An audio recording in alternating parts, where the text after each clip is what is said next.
আপনাদেরকে দেখাবো ৬০ গম্বুজ মসজিদের ইতিহাস ও ঐতিহ্যে।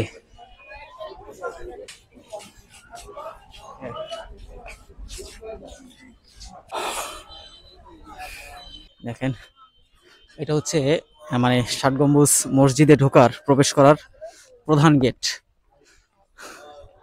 প্রধান গেট।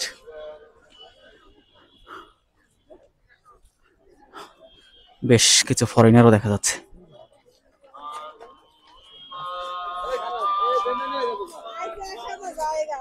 এখানেও প্রচুর পর্যটক দেখা যাচ্ছে। আপনারা একটু উপর থেকে আমি দেখাচ্ছি, একটু দেখার চেষ্টা করেন যে আসলে গম্বুজগুলো দেখা যায় কিনা।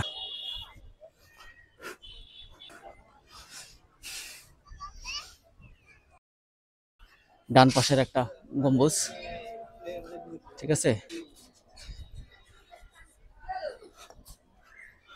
এবং প্রত্যেকটি বড় চার কর্নারে যে বড় যে গম্বুজগুলো আছে সেই গম্বুজগুলোর মধ্যে চারপাশে ঘোরানো মাইক লাগানো আছে। আপনারা একটু খেয়াল করে দেখবেন, এই মাইকগুলো দিয়েই মূলত আজানের যে আওয়াজটা সেই আওয়াজটা বের হয়।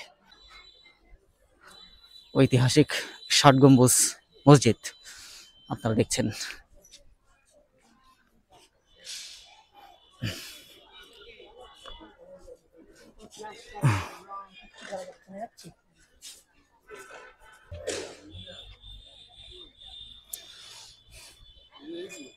উপর থেকে এই পাশে কিছু, এখান থেকেও গম্বুজের অংশগুলো দেখা যায়।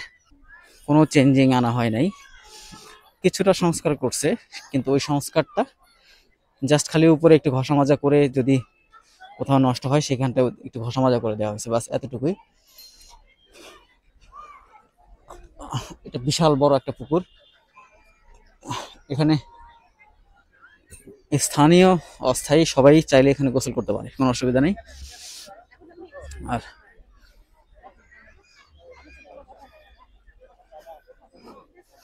কেনাকাটার জন্য ছোটখাটো স্টল, যারা কেনাকাটা করতে চায়। ওই দিকটাতেও একটা ঘাট আছে, ওইখানে গোসল করতে পারে। আর আমি যে লেনটা দিয়ে হাঁটতেছি এই লেনে কোনো ঘাট এখনো চোখে পড়ে নাই। সামনের দিকে আছে কিনা দেখি, পাওয়া যায় কিনা। হাতে বাম পাশে এইখান থেকে হাঁটার পথে ওয়াশরুম আছে, মেল এবং ফিমেল আলাদা। প্রয়োজনে যাদের ওয়াশরুমের প্রয়োজন আছে তারা ব্যবহার করতে পারবে।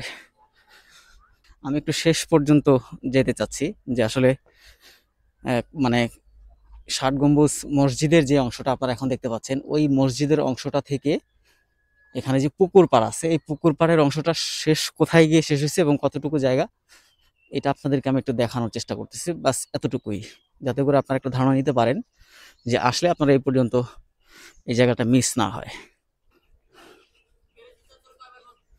তবে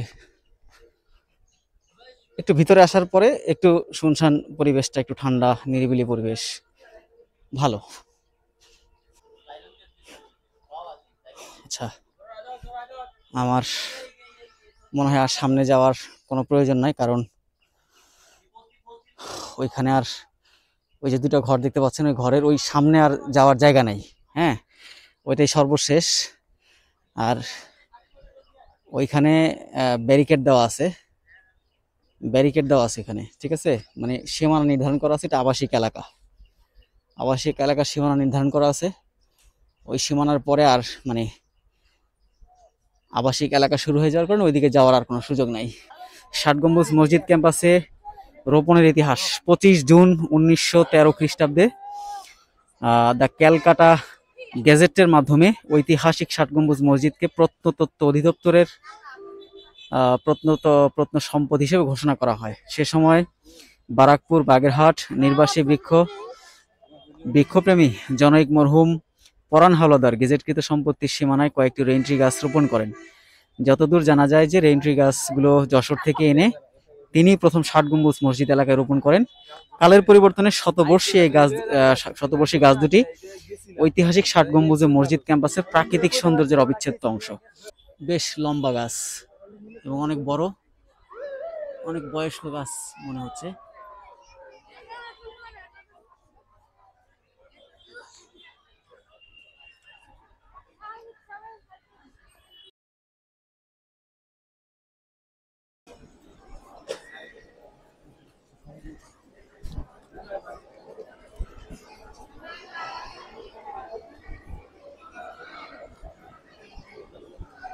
এটা হচ্ছে ষাট গম্বুজ মসজিদের ভেতরের দৃশ্য। কত চমৎকার দেখুন, আহ, খুবই চমৎকার দৃশ্য। এবং আমি আপনাদেরকে ভেতরের পুরো দৃশ্যটা একটু দেখানোর চেষ্টা করতেছি।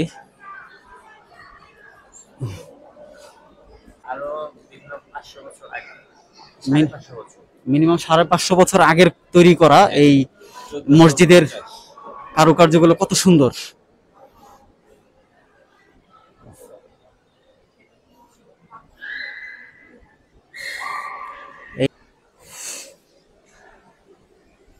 আমি একটু পুরো মসজিদের ভেতরের যে পরিবেশটা, অর্থাৎ কোথায় কি আছে, এটা আপনাদেরকে ভেতর থেকে দেখানোর চেষ্টা করতেছি।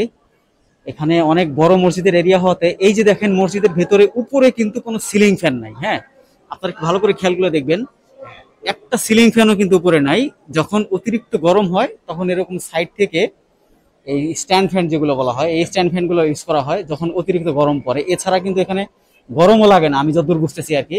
গরম অত, এই বাইরে কিন্তু ভালো গরম, কিন্তু তারপরে ভিতরে কিন্তু ওই গরমটা অনুভব করা যাচ্ছে না, কারণ অনেক মানে জায়গা হওয়ার কারণে। আর এই পাথরগুলো ওই সময়কার অনেক মূল্যবান দামি পাথর। এটা মানে বাইরের যতই রৌদ্রের তাপ হোক না কেন ভেতরটাকে ঠান্ডা রাখতে সাহায্য করে, এটাই বোঝা যাচ্ছে। তা নাহলে এখন বাইরে আমরা কিন্তু 10 মিনিট 5 মিনিট হাঁটার পরে আমরা পুরো ক্লান্ত হয়ে গেছি আর কি।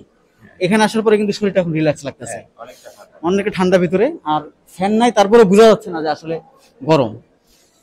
এইটা হলো সামনের, দেখেন ওই ডিজাইনগুলো, কত সুন্দর করে ডিজাইনগুলো করা হয়েছে মসজিদের ভেতরের। ইয়ে এখন ওই অবস্থায় আছে, এখনো ওই অবস্থায় আছে, একদম খুব সুন্দরভাবে নিখুঁতভাবে যে ডিজাইনগুলো করা হয়েছে ওইভাবেই ডিজাইনগুলো এখনো আছে।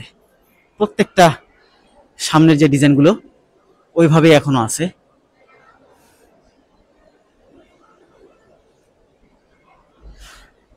খুবই চমৎকার। এবং মাঝে মাঝে কোথাও হয়তো কিছুটা নষ্ট হয়ে গেলেও সেটা তারা ওইভাবেই রক্ষণাবেক্ষণ করার চেষ্টা করছেন। খুবই চমৎকার।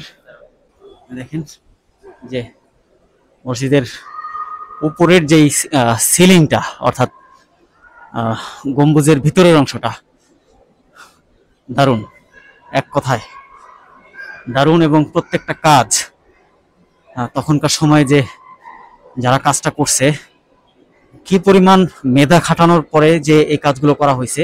আমরা মানে এখন যতটাই আমরা আধুনিক হচ্ছি, মডার্ন হচ্ছি, অনেক ধরনের কাজ, অনেক সুন্দর সুন্দর মসজিদ আমরা নির্মাণ হতে দেখছি, বাট এগুলোই কিন্তু আমাদের কাছে এখনো নিদর্শন হিসেবে রয়ে গেছে। তখনকার সময়ের করা কাজ, তখনকার সময় তৈরি করা মসজিদগুলো যেরকম নিদর্শনগুলো আছে আর কি। এবং এখানে এই যে দেখেন পানির বোতল রাখার জন্য এবং যদি মানে টুকটাক কিছু জিনিস রাখার জন্য, মানে মেসওয়াক, তারপর হচ্ছে কোনো আগরবাতি, মোমবাতি, এগুলো রাখার জন্য এখানে এই দেয়ালের মধ্যে খোদাই করে বা দেয়ালের ভিতরেই তাক তৈরি করা হয়েছে। এর মধ্যে বিভিন্ন বক্স, পানির বোতল, তারপরে এখানে আবার একটা বক্স তাক দেওয়া আছে, এর মধ্যে কিছু রাখার ব্যবস্থা আর কি। এই হচ্ছে মানে ষাট গম্বুজ মসজিদের পুরো ভেতরের যে দৃশ্যটা আপনাদেরকে আমি দেখানোর চেষ্টা করছি।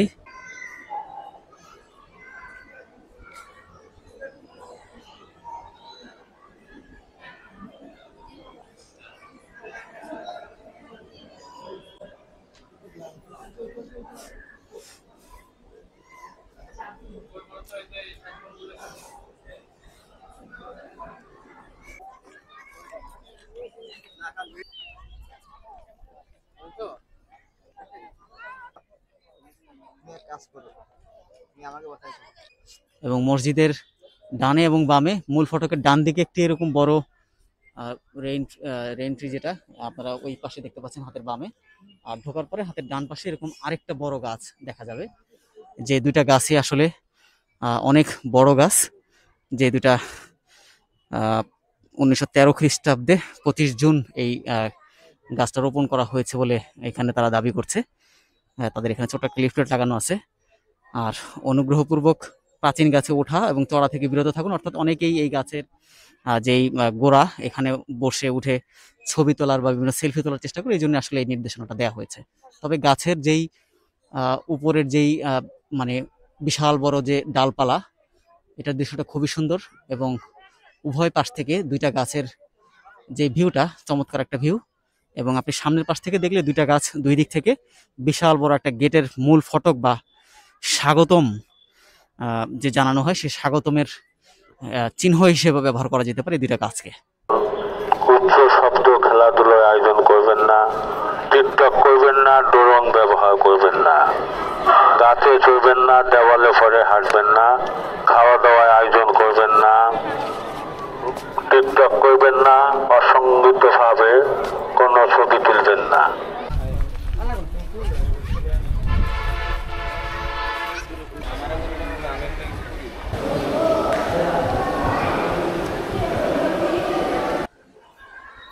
1398 খ্রিস্টাব্দে বাংলায় আসেন। পরবর্তীতে খলিফাবাদ অঞ্চলটি বাগেরহাট নামে পরিচিতি লাভ করে। বিস্তারিত অনেক কিছু এখানে লেখা আছে বাংলা এবং ইংরেজিতে।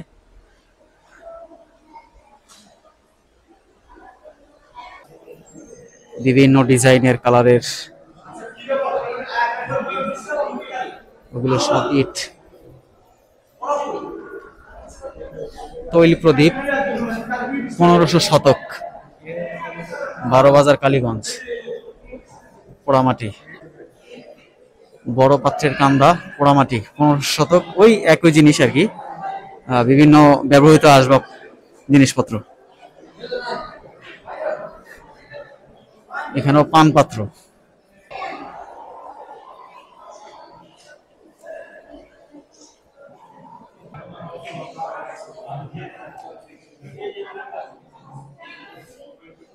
আলোকচিত্রে খানজাহান রহমতুল্লাহের বসত ভিটার প্রত্নতাত্ত্বিক খনন 2001 থেকে 2023 সাল। পাথরের তৈরি বাটি, বিভিন্ন ধরনের ছোট বড় বাটি। এটা একটা স্লেট, লেখার কাজে ব্যবহৃত ফলক। শিলপাটা, অর্থাৎ যেটার মধ্যে মশলা গুঁড়া করা হইতো, শিল ও নোড়া এখানে আরেকটা আছে।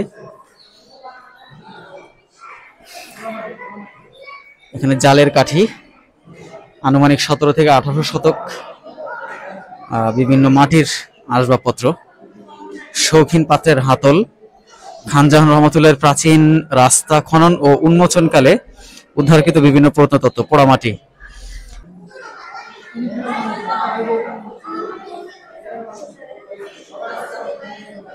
কালীর দোয়াত 1500 থেকে 1700 শতকের মধ্যে, 17 থেকে 1800 শতক, খেলনা। শঙ্খের খোলক 1700 থেকে 1800 শতক। ধাতুপিণ্ড ও লোহার ছুরি, এই যে এখানে নিচে দেখতে পাচ্ছেন ধাতুপিণ্ড ও লোহার ছুরি। এগুলো কাঠের, কিছু কাঠের বর্গা। ক্ষুদ্র পাত্র, এটা লোহার পাত্র, ক্ষুদ্র, একদম ক্ষুদ্র, দেখা যায় না, খুবই ছোট ক্ষুদ্র একটা পাত্র। আর ওটা হচ্ছে ছোড়ার হাতল। তার সঙ্গে জনাব সইফুদ্দিন আহমদ, প্রাক্তন অধ্যক্ষ, খানজাহানিয়া গণবিদ্যালয় বাগেরহাট, তিনি সংগ্রহ করেছেন বলে এখানে লেখা আছে। বিভিন্ন নকশার যে ইটগুলো মসজিদে আমরা যেগুলো দেখেছি, ওই ইটগুলোই এখানে, মানে তৎকালীন সময় সেই ইটগুলো এখানে সংরক্ষণ করে রাখা হয়েছে আর কি। পুষ্প শোভিত ইট, পোড়ামাটি, আনুমানিক 1500 শতক। বাগেরহাট ও 12 বাজার ঝিনাইদহ খন্ড খন্ড যে পাথর বা মাটির যে টুকরাগুলো এখানে সংরক্ষণ করে রাখা হয়েছে। 1500 থেকে 1600 শতকের যেই রূপার মুদ্রা, সেগুলো এখানে দেখা যাচ্ছে। পানপাত্র, ক্ষুদ্র বাটি, বাটখারা, ওই যে পরিমাপ করার জন্য বাটখারা।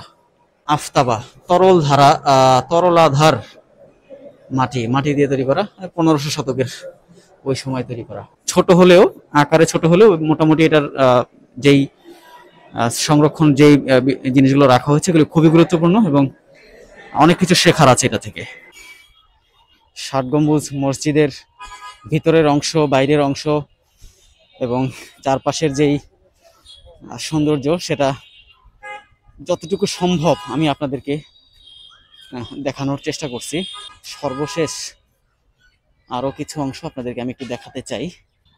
আমি আরেকটু সামনে যাব, এরপর এখান থেকে আমরা বের হয়ে মূল গেট দিয়ে আমরা বের হব আর কি।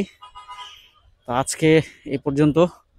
ষাট গম্বুজ মসজিদের যেই ভিতরের পরিবেশ এবং বাইরের পরিবেশ, জাদুঘর, মোটামুটি আমার কাছে ভালো লেগেছে। আর আসলে ইতিহাস অনেক কিছুর সাথেই এই ষাট গম্বুজ মসজিদ, খান জাহান আলী রহমতুল্লাহর তার নাম জড়িয়ে আছে। এটা ইতিহাসে মানে অবিস্মরণীয় একটা ঘটনাও। তো আমরা যারা খান জাহান আলী রহমতুল্লাহর মাজার জিয়ারত করতে যদি কেউ এসে থাকে, তাহলে অবশ্যই খুলনা বিভাগে কেউ আসলে কিংবা বাগেরহাটে কেউ আসলে তাদের অন্তত উচিত যে এই ষাট গম্বুজ মসজিদটা ভ্রমণ করে যাওয়া। আমরা আসলে অনেকেই দেখা যায় যে ফেসবুক কিংবা ইউটিউবে বা সোশ্যাল মিডিয়াতে আমরা দেখে থাকি, আসলে বাস্তব চোখে যখন আপনি এটা দেখতে পাবেন বা দেখবেন, তখন আপনার কাছে এটার সৌন্দর্যটা আরো অনেক বেশি আপনি আরো উপভোগ করতে পারবেন। ভালো থাকুন সবাই। পরবর্তীতে অন্য কোনো ভিডিওতে অন্য কোনো বিষয় নিয়ে আবার দেখা হচ্ছে। আসসালামু আলাইকুম ওয়া রাহমাতুল্লাহি ওয়া বারাকাতুহু।